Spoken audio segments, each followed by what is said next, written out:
I joined in 1984. By then, 5 gurus had fallen out of 11. If you discuss this, you will be thrown out of ISKCON. You will be expelled from ISKCON. Very rarely discussed. You are not supposed to discuss. Shh.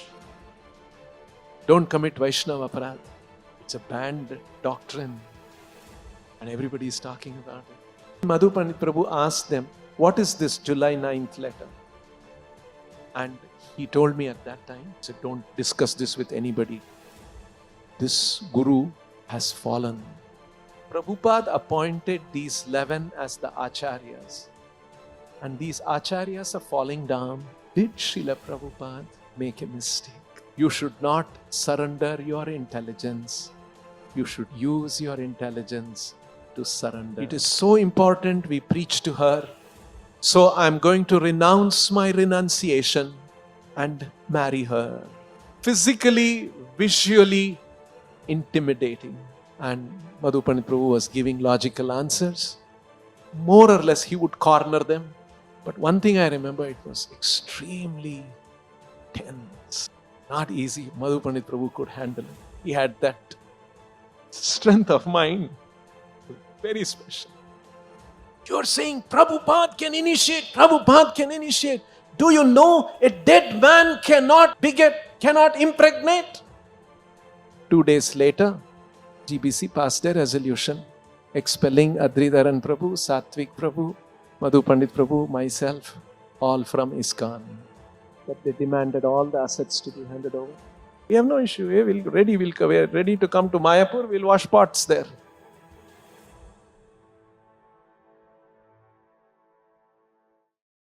Your experience with your then spiritual master, you were personally assisting him, carrying out his luggages, serving Vaishnavas in that sense, serving the senior authorities. You would like to share some experiences and how a devotee should try to do services.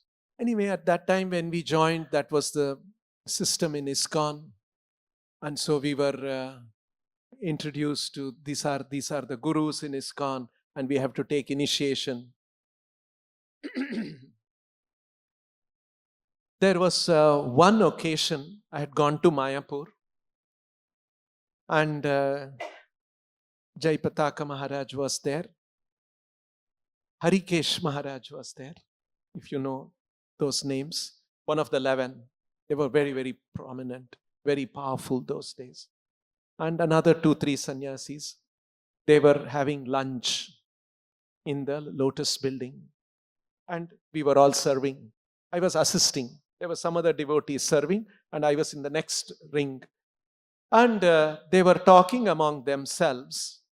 I think they asked for some pickle or something. I can't remember. Pickle or yogurt or Misti Doi. You know, Mayapur is famous for Misti Doi. Something about that one. And then they searched around, and Misti Doi or something, whatever they had asked, was not there. Then I thought, no, Maharaj is asking, I must get. So from there, from the Lotus building, I ran in the afternoon. It was very hot, you know, that asphalt road. And I didn't bother to look for my footwear or anything. Ran, went to the main kitchen. You know, if you remember those days, how it was. Now it might have changed. I also don't know.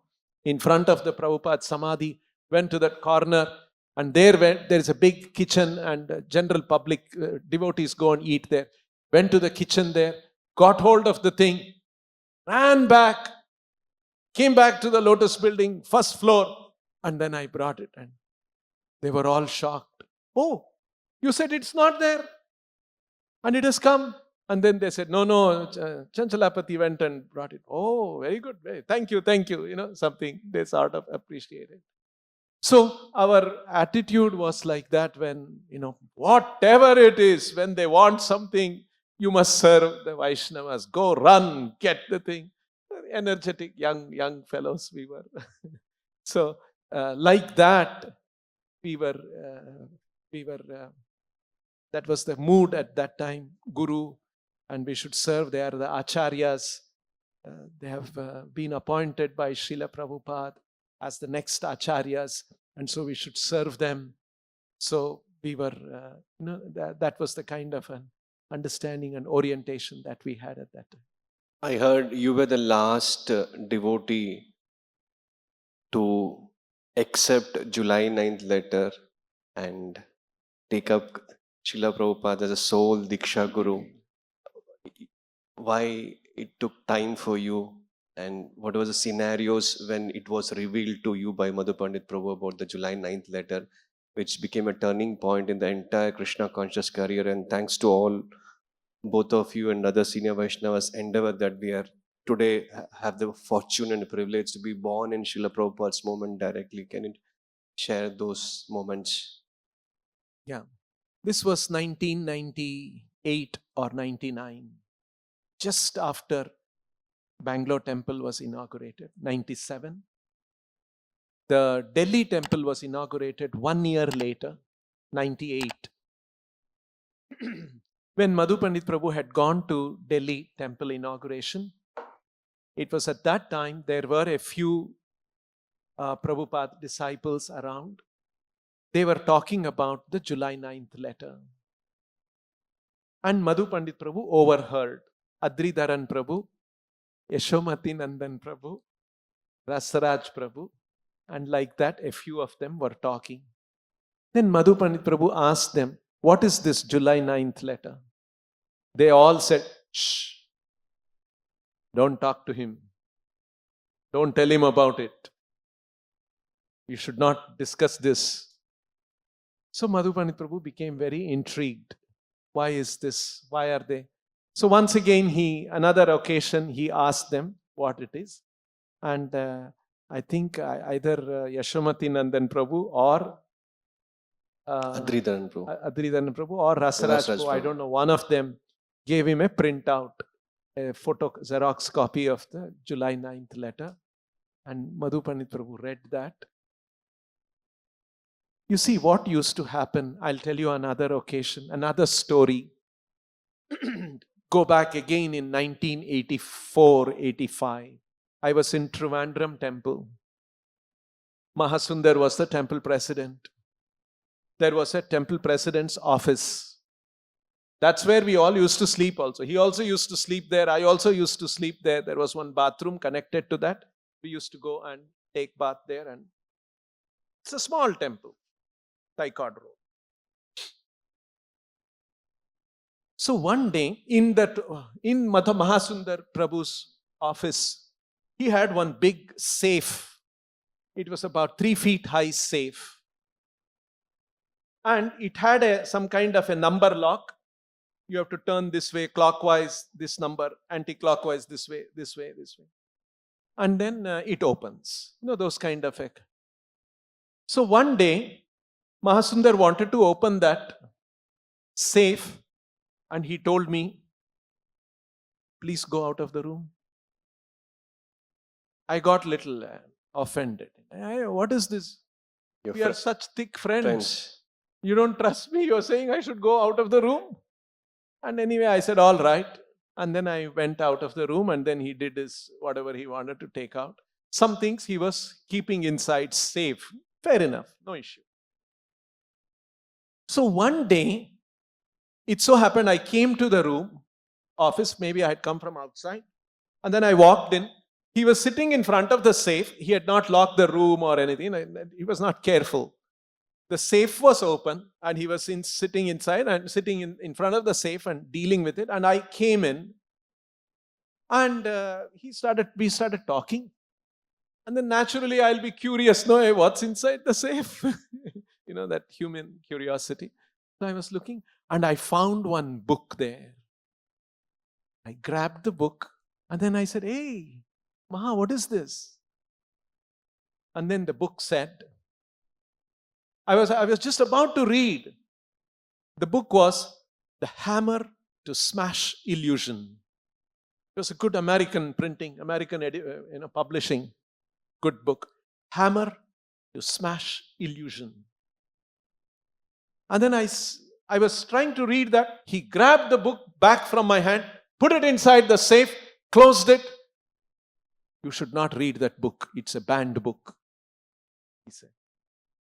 I said, hey, why? What is it? Let's talk about this, no? And then slowly he told me, you see that book? Actually, that is Moha Mudgara Stotra, Hammer to Smash Illusion by His Divine Grace, Hamsaduta Das Goswami. And he told me at that time, slowly, carefully he revealed, he said, don't discuss this with anybody. This guru has fallen. That is why this book is not to be read by anybody. GBC has banned it. This book should not be outside. That's why I kept it inside the safe.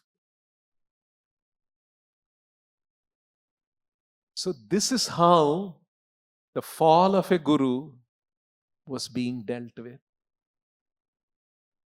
It's hushed up. And you can remember, you imagine, it's not like now it is internet, communication, all these things. Where the flow of information from America to India would be so slow, you would not hear it at all. All these big things were happening. I was not aware. Before I joined in 1984. By then, 5 gurus had fallen out of 11. And I had no clue about it. This was my first brush with this news of a guru falling down. This is the way it was being dealt with. You see? And later on, I remember when I had gone in from Bangalore, I had to learn printing. That was one of the services I was doing at that time. Printing books in Kannada language, Prabhupada's books. So, I went to Bombay, Juhu Temple, to learn printing. Because BBT was well established there. Is well established there even now. So I stayed there for about 1.5 months. Printing covers for Kannada books because it's color printing. Color printing is not easy. You need something called transparency. You need to do color separation. This was the technology. Now you can scan on your mobile, you do all those things. There used to be something called drum scanners. And you have to go and give that transparency and they will scan it and make it into, it's a complex process those days for printing. So all these things, there was one drum scanner in Bangalore city and it was very expensive. So we could not afford. So we would go to Bombay and print that one, print the covers and bring the covers, and then the rest of the book would be printed in Bangalore. We would bind, all these kind of, it's a long endeavor, that kind of an endeavor. So I had gone for Krishna book, Science of Self-Realization, some 4 or 5 books to print, covers.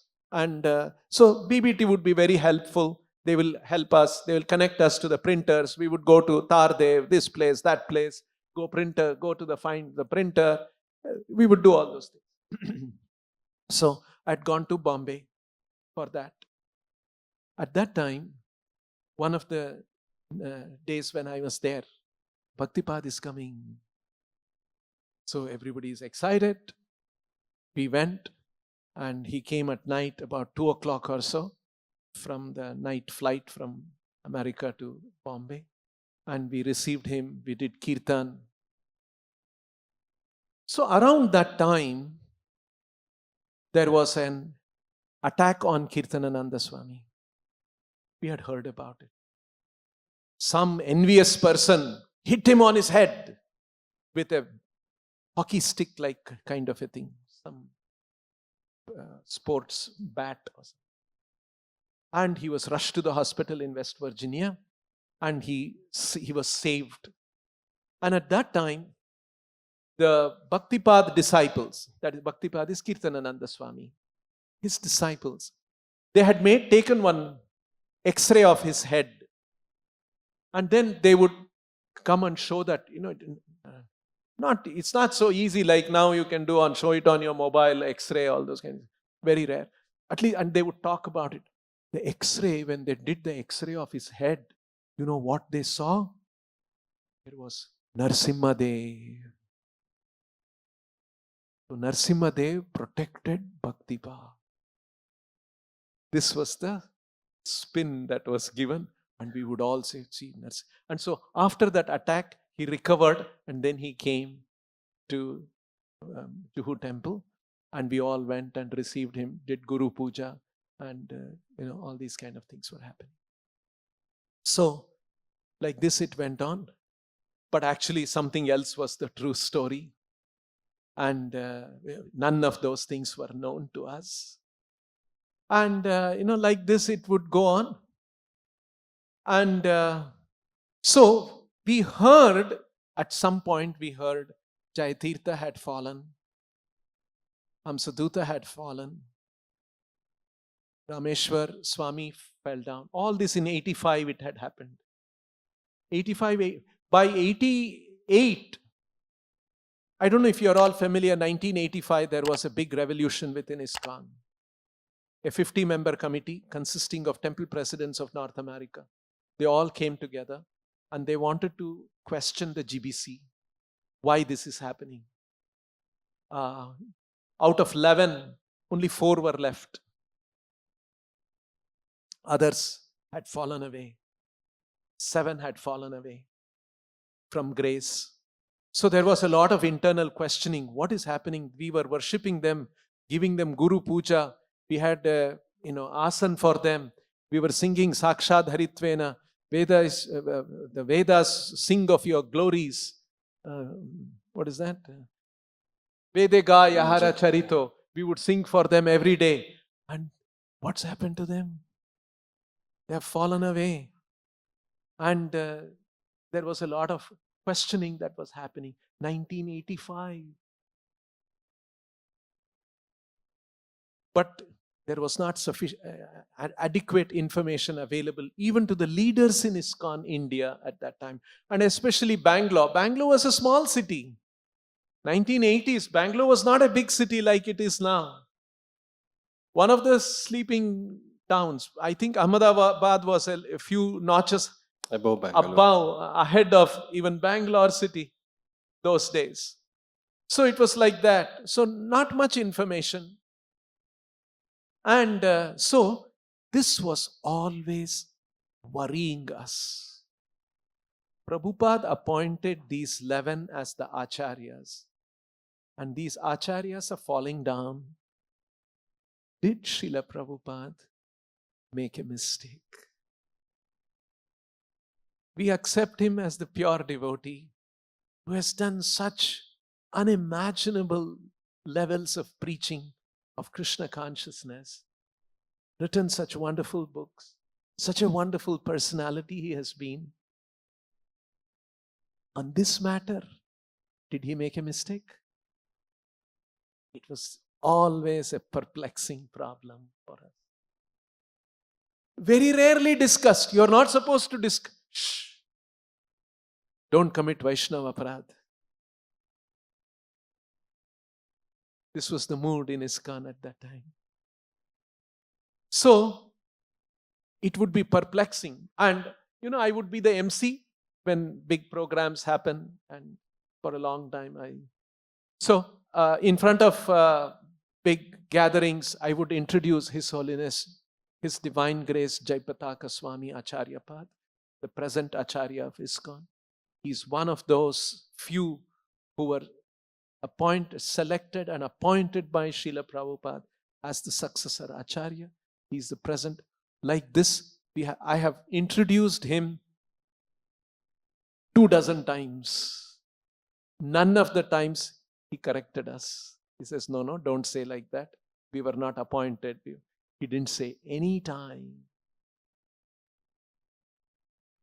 So this was always bothering us.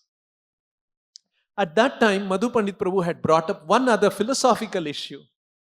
And he started discussing this. For some reason, I don't know how, something it had triggered. Do the devotees of ISKCON, the second generation, because we are initiated by the next level of gurus, do we have a direct relation with Srila Prabhupada, or we don't have a direct relationship? We have to go through the guru, our present guru. Because Prabhupada also had said, you cannot jump to your Param Guru. So that means we can't go. So we don't have a relationship. He was discussing with the devotees in the temple or with the No, leaders? Madhu Pandit Prabhu asked Jaipatak Maharaj. And he said, no, you have to go through the present Guru. Even before the 1998 instance. This where is I'm talking about 1998 conversation. conversation. Somehow this thought had come to Madhu Pandit Prabhu. And Madhu Pandit Prabhu's another question was, if generation after generation happens, say 10 generations happen. Now look at ISKCON, 10 generations later. Now, 10 generations you have to go through their Guru, their Guru, their Guru, their Guru, and then Prabhupada. So, Prabhupada's position will be diminished and eclipsed in the heart consciousness of the ISKCON devotees as generations go on. So somehow this was bothering him. As a philosophical question applied in the institution, he was asking different people. And when he asked Jaipatak Maharaj, he said no.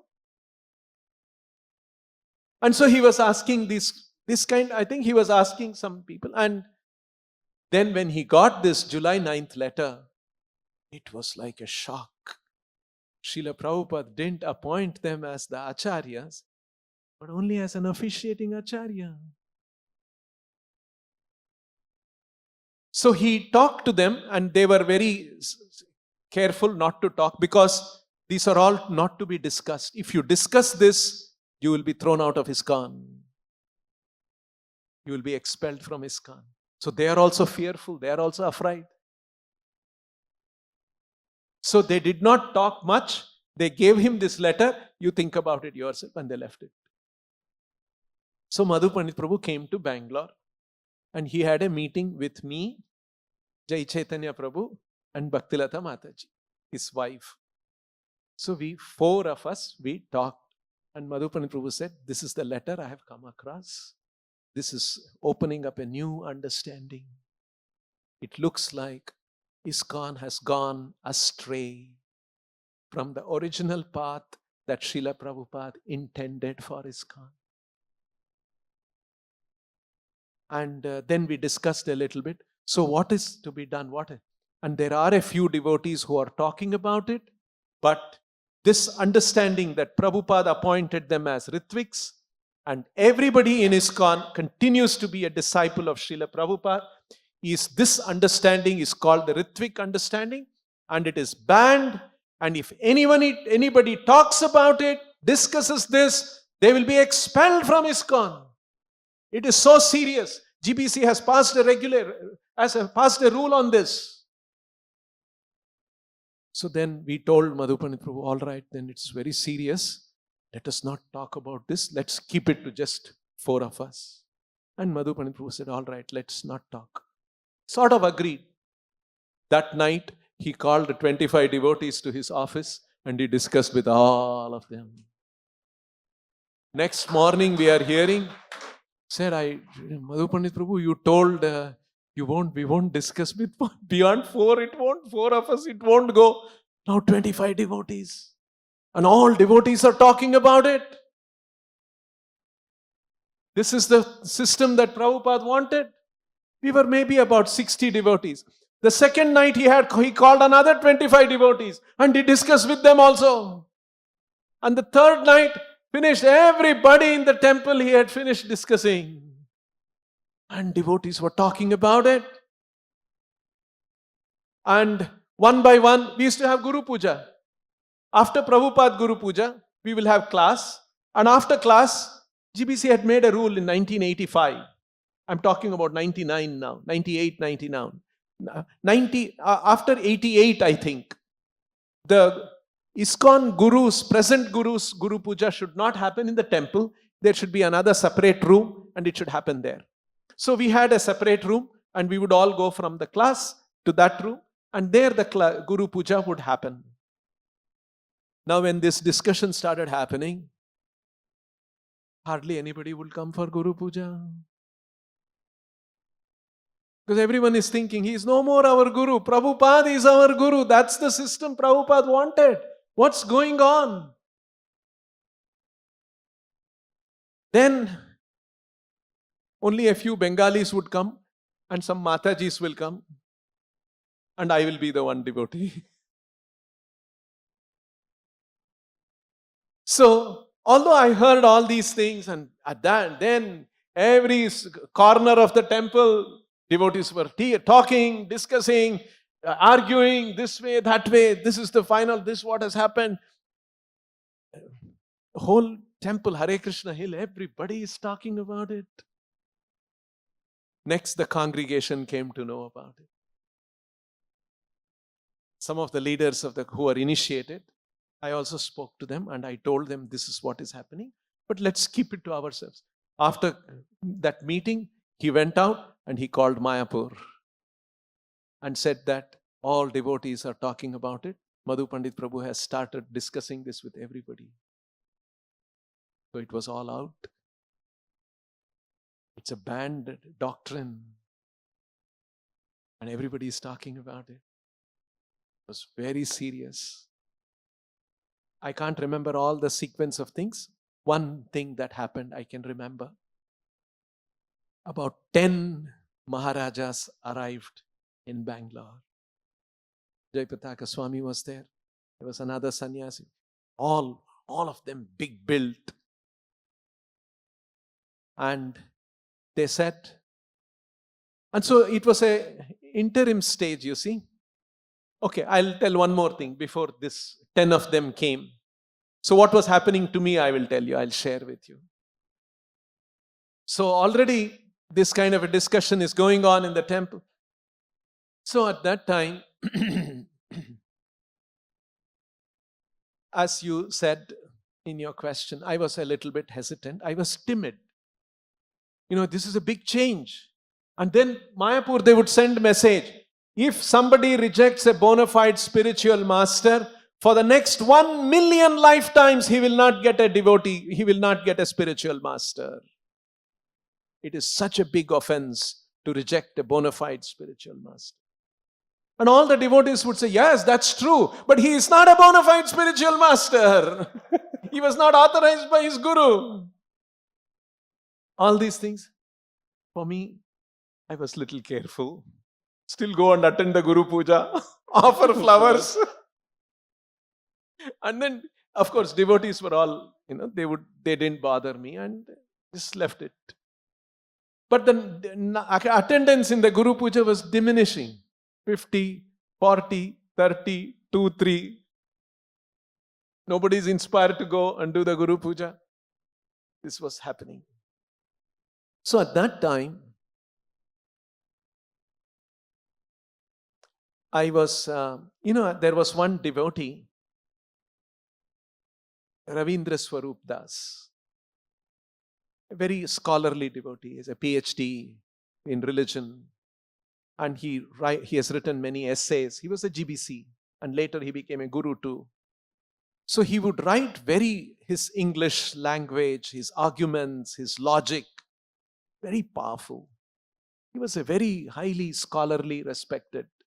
So I used to read his essays.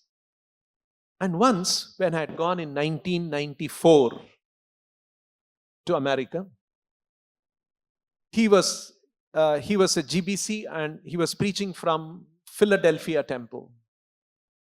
So I didn't go to Philadelphia. I was only in New York, New Jersey temples. But that time there was some arrangement. I had contacted one devotee there in Philadelphia temple and made them send about 50 cassettes, tapes of Ravindra Swarup Prabhu's lectures. So I got a cardboard carton with those tapes and had brought that to Bangalore. And 94, I'm now talking about 98. The construction was going on. And there were 2-3 series of lectures were there. One, defeating Mayavada. I had heard 2-3 tapes. Don't get time.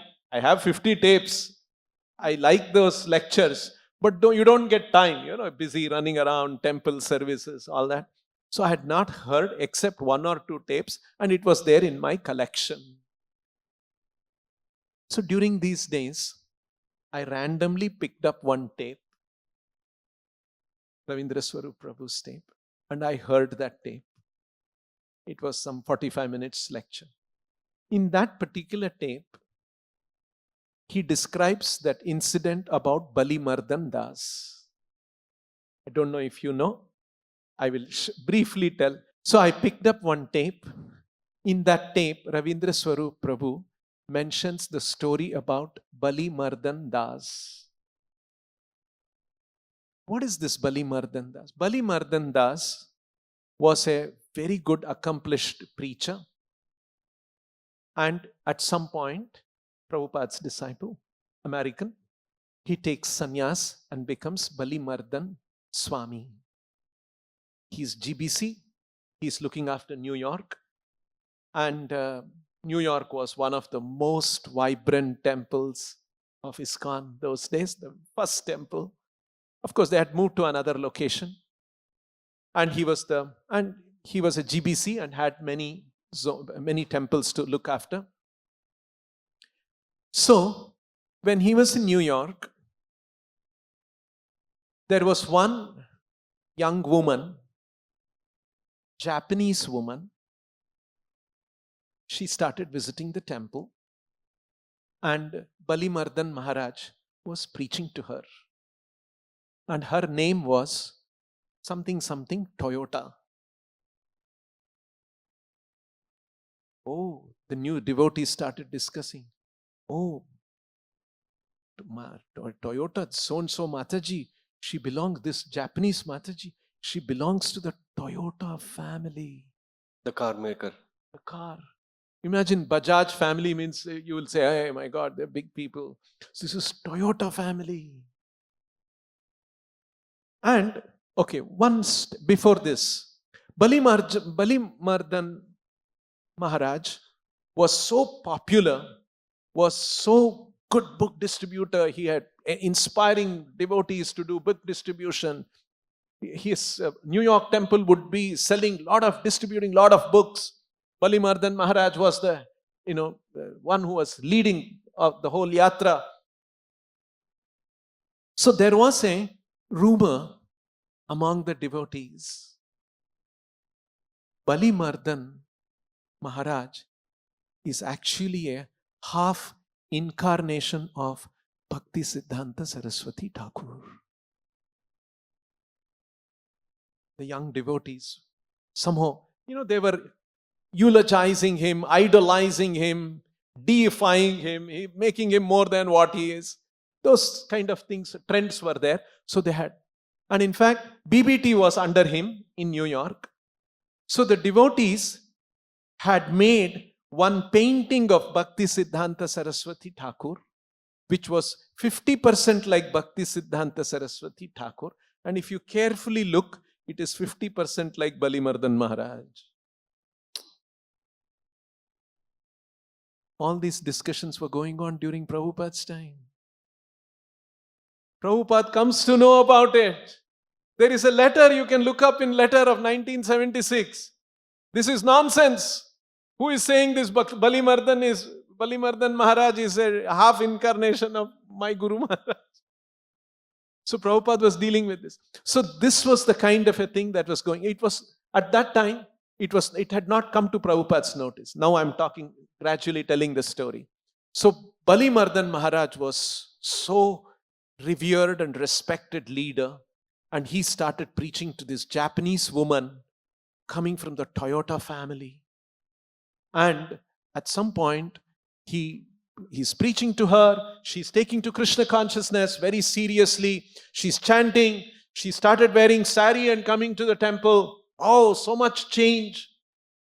And then Bali Maharaj announces that it is so important we preach to her.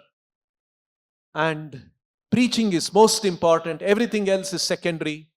So I'm going to renounce my renunciation and marry her. So Bali Mardan Maharaj becomes Bali Mardan Prabhu and gets married. And he writes to Prabhupada. And Prabhupada, what can he do? This is a sannyasi. Already many sannyasis were falling at that time. So Prabhupada said, all right, I will bless you. I think so. Something like that. And so Balimardan changed from sannyasa ashram. He became a grihastha. He became white, and she became his wife. And because he is very powerful, the wife of the powerful leader is also powerful in the temple.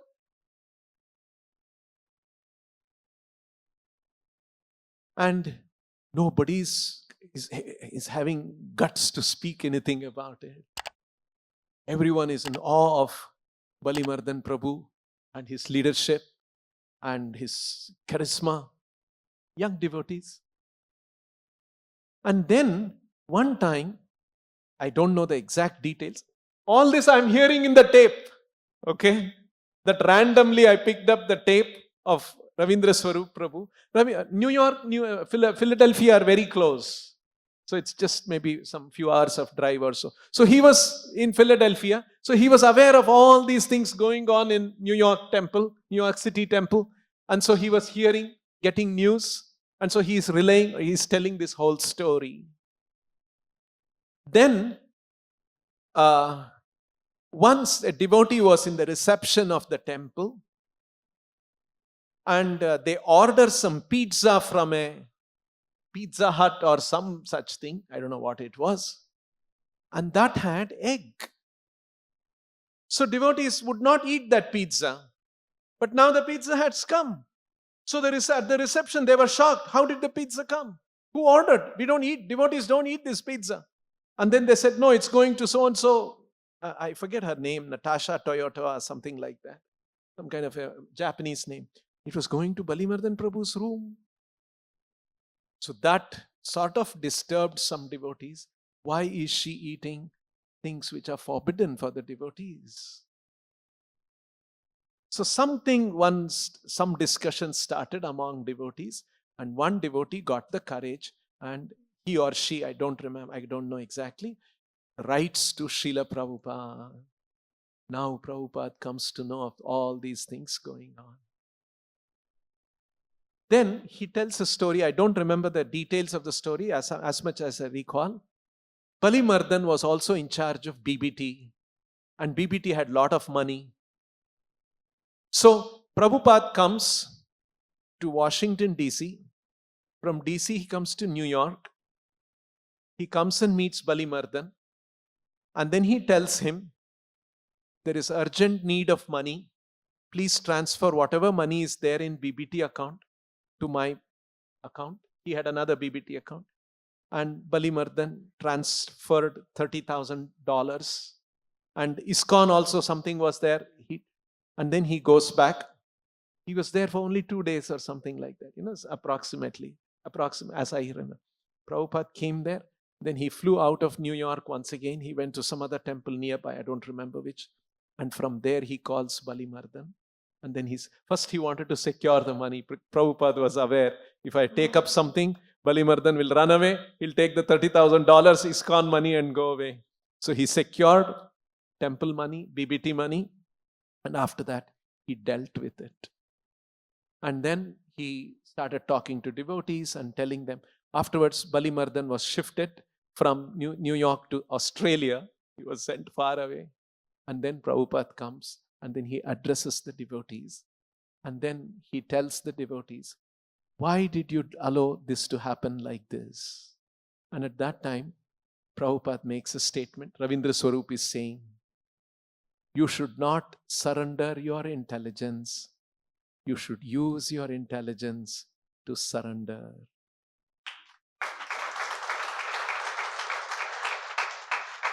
And Ravindra Swarup tells that in a very in an interesting way, and he repeats that one. And now I am sitting here, 1999, Bangalore, July 9th letter, everybody is discussing. You should use your intelligence to surrender, and don't surrender your intelligence. Am I surrendering my intelligence? Is Prabhupada telling me this? It sort of shook me up.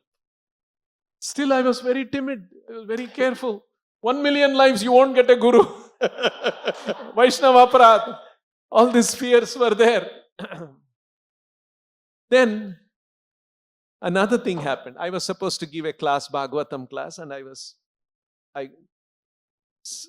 accidentally, so that verse was there. There is one verse, first canto Bhagavatam, the punishment of Drona, that particular chapter. So that particular verse I was supposed to give a class. In that verse, I wish I had the purport to read for you. If you look up in the Sanskrit word, Vamasvabhavaha. Draupadi was Vamasvabhavaha. So it says that Draupadi, being a woman, Vamasvabhavaha, she was mild and gentle. This is the discussion about what should be done with Aśvatthāmā. Discussion is going on. Different people are saying. Draupadi also says something. Translation. Sri Sutta Goswami said, Draupadi then saw Aśvatthāmā, who was bound with ropes like an animal and silent for having enacted the most inglorious murder. Due to her female nature, Vamasvabhavaha, and due to her being naturally good and well-behaved, gentle woman, no? Women are generally gentle. She showed him due respects as a Brahmana. So Draupadi showed respects to Aśvatthāmā, although he was a murderer of her children and he didn't deserve, but still son of Dronacharya. So she showed respect. Purport. Aśvatthāmā was condemned by the Lord himself. And he was treated by Arjuna just like a culprit, not like the son of a Brahmana or teacher. But when he was brought before Srimati Draupadi, she, although grieved for the murder of her sons, and although the murderer was present before her, could not withdraw the due respect generally offered to a Brahmana or to the son of a Brahmana. This is due to her mild nature as a woman. Next comes the heavy point. Women as a class are like boys, and therefore they have no discriminatory power like that of a man. Aśvatthāmā proved himself to be an unworthy son of Dronacharya or of a Brahmana, and for this reason he was condemned by the greatest authority, Lord Sri Krishna. And yet a mild woman could not withdraw her natural courtesy for a Brahmana. Even to date, in a Hindu family, a woman shows proper respect to the Brahmana caste, however fallen and heinous a Brahma Bandhu may be. But the men have begun to protest against Brahma Bandhus, who are born in families of good Brahmanas, but by action are less than Shudras. The specific word used in this shloka is Vamasvabhava, mild and gentle by nature. A good man or woman accepts anything very easily, but a man of average intelligence does not do so. But anyway, we should not give up our reason and discriminatory power just to be gentle.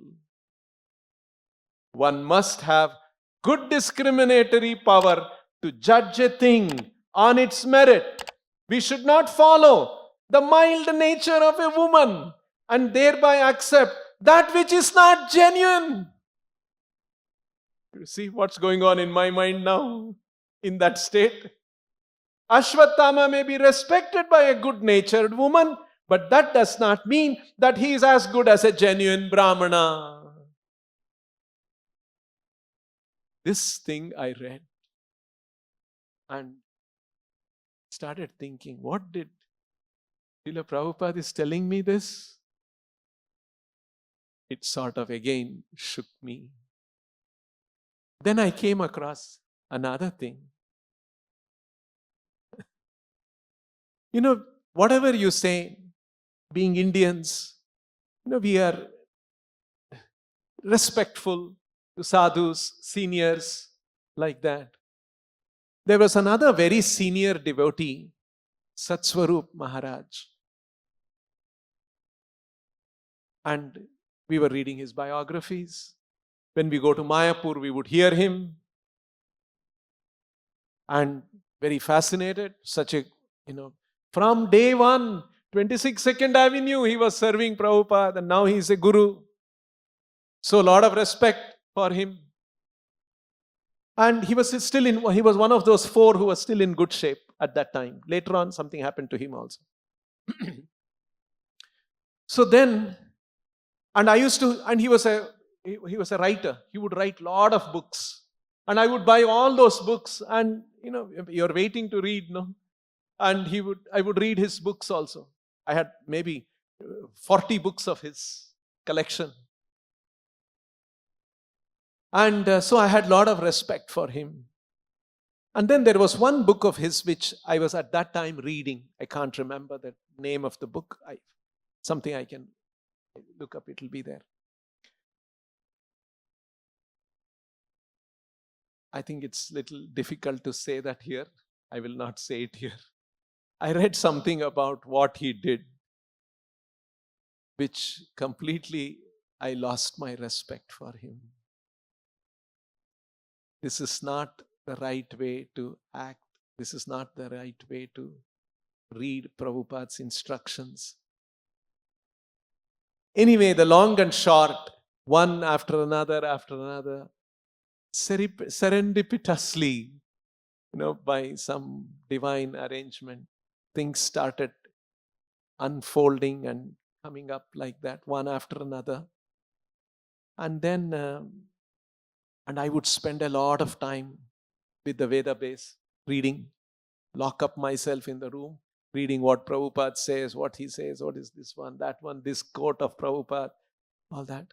By when you are completely convinced that this is it, Srila Prabhupada and no one else? And I'm not too sure when exactly it was. At one point, I think, where the whole flow was going, and then it was done. We're going to accept this method. And then these about 8 or 10 Maharajas came from Mayapur. And they said, at that time the rumor, their analysis was, Madhu Pandit Prabhu is the problem. Other devotees can still be saved. Let's deal with Madhu Pandit Prabhu separately. Let's deal with the rest of the devotees separately. So they said, we are going to meet all the devotees without Madhu Pandit Prabhu, and we are going to have a discussion.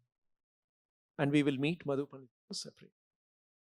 So one meeting I remember, it was a very, very tense moment. Not an easy thing. There were 10 Maharajas in Madhu Pandit Prabhu's office. And of course, he was not sitting in his seat. Others were. Jaipatak Maharaj was sitting. All others were sitting. All big Maharajas, big there with their dandas. And their assistants, also big built people. In a sense, physically, visually intimidating. And Madhu Pandit Prabhu was alone. And I was there. Only 2 of us were there. But I was not talking much. To these big people, I wouldn't talk. I was very timid. I wouldn't dare to talk. And Madhu Pandit Prabhu was alone talking. And they were asking questions. And Madhu Pandit Prabhu was giving logical answers from this quote, that quote. It was like a philosophical kind of a thing. And Madhu Pandit Prabhu would question them. More or less, he would corner them. And they would give some explanation this way, that way. But one thing I remember, it was extremely tense. Not easy. Madhu Pandit Prabhu could handle it. He had that strength of mind. Very special. Sorry. It was so traumatizing that they took him through such a situation like that. And he was cool. He was answering, giving strong answers. Anyway, that's what I remember of that incident. And then they all came to the boardroom, Bangalore temple boardroom. We were all there. And we were about 25 devotees. And they were, not all 10 came, about 4 or 5 of them came. 3 days, morning till evening, we would take a break for prasadam, again come back. And we had this 3 days big debate. Jayadvaita Swami also came. Many others came. So after, like that, and we had, and devotees would ask, devotees were very strong. Vishwapran Das, Sheetalanga, Varada Krishna, all of them banging, asking questions. And they cannot answer all the serious questions which are there when you show the historical evidence, all that. So it went on for 3 days, and then they gave up hope, and then they went back. And after that, more Maharajas would come, and we would have these kind of debates and discussions. And it went on for some more time. The dead father cannot be good. That also came up in that meeting. So when we were discussing, and at that point, one point, Jaipatak Maharaj made a statement. You're saying Prabhupada can initiate, Prabhupada can initiate. Do you know a dead man cannot beget, cannot impregnate? Some example like that. Then our devotees stood up. Maharaj, you are saying Srila Prabhupada is dead. We don't agree with that. Prabhupada is not dead. He is still living. This is what Prabhupada has said. Himself has said. How can you say you are a sannyasi, you are a GBC, you are so many years a devotee. You are saying that Prabhupada is dead and gone? We don't accept this. Like that it was heated discussion. All these kind of things were happening. So, devotees were very strong. And so like this it went on.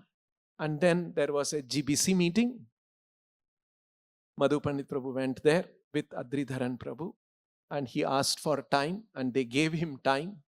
And he made a 1-hour presentation. He had made a PPT presentation, showed that presentation, and said, from all these instructions we see, ISKCON has gone astray from the original direction of Srila Prabhupada. But it is possible to even now rectify it. I request and I urge that all of you are GBCs, please look at this seriously. There are so many problems in ISKCON now. There are so many sub-splinters, groups within ISKCON, because this Guru Maharaj, that Guru Maharaj, all that. We will have a unified, everybody is Prabhupada's disciple. This is the direction Prabhupada has given. After that, he has not given any other direction. Why don't we accept this? And then all this discussion happened. I think Adridharan Prabhu also spoke. Madhu Pandit Prabhu spoke. And then they came away. 2 days later, GBC passed a resolution expelling Adridharan Prabhu, Satvik Prabhu, Madhu Pandit Prabhu, myself, all from ISKCON. They are unfit to be in ISKCON. They should be expelled. You're still there. That resolution is Prabhupada has protected, and still going on. And so like this it has. Is it possible that we can still patch up and unify? We don't know what Prabhupada wants. We don't know what Krishna wants. We keep trying. So many mediation attempts have happened. Whenever they have called for mediation, we have participated in it. And you all know that they demanded all the assets to be handed over. We agreed. All the asset of ISKCON Bangalore. And then they said, all the Hare Krishna temples you should give that asset also. We said, all right, we will give. Will you allow Prabhupada alone to be worshipped as the Guru, as the Diksha Guru in our group of temples? If you agree to that before the court, we will hand over. Then they said, Madhu Pandit Prabhu and Chanchalapathi should not be in ISKCON Bangalore. We will assign them some service somewhere. They should be ready to go. We said, all right, we are ready to go. Provided Prabhupada will be the guru in all these group of temples, and this is fixed up with the court. If an arrangement is made, irrevocably this will be arranged. We have no issue. We are ready to come to Mayapur. We'll wash pots there. It's all service to Krishna only. That's what we have all joined for. So we made all these offers. Then they said, no, you have got Touchstone, so many other foundations, you're doing business. In that also you have money. You should give that also. Yes, we will give you that also. Provided the businesses that make money is used only in these temples for establishing Prabhupada shall be the only Diksha Guru. We put that, all these things. After hearing that one, they said, no, we don't want to accept this mediation. So, like this, it has been going on.